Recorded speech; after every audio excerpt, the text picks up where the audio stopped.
The honest take on AI Tony Gebhard speaks with the hosts of the Double Tap podcast.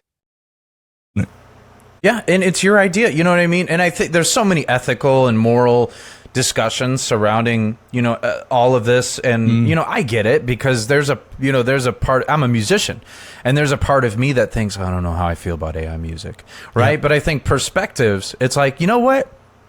At the end of the day, as long as it makes someone happy and at peace, who am I to take away that joy? Who am I to suddenly throw my opinions and my pride? Kind of backlash to this at all? I have. I have. Somebody told me on Mastodon they think the title sucks. That made me laugh a little bit. I chuckled. I was like, well, what do you think it should be called? And then I got a 1-star review on Amazon from this lady.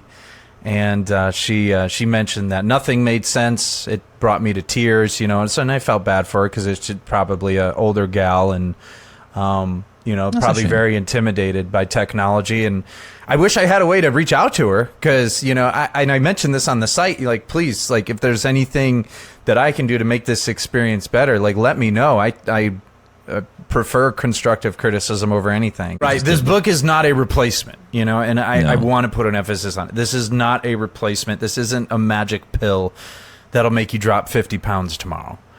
Yeah.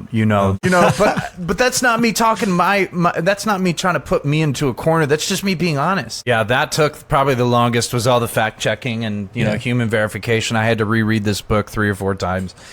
And just make sure that it flowed and it sounded like me, and it's that could be a turnoff for some readers, and if it is, again, it's not for everyone. You're not going to please everyone. You just can't. And the artwork, by the way, just as a disclosure, is actually a designed artwork by Vishnu Michael from Artistic Expressions. He's a friend of mine.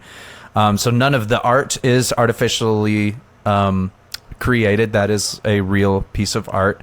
So I was happy about that. I was like, okay, we need to have at least 60% human work in this book. The rest can be AI. No Sight Required: The Blind User's Guide to AI. Out now on Amazon and at nosightrequired.com.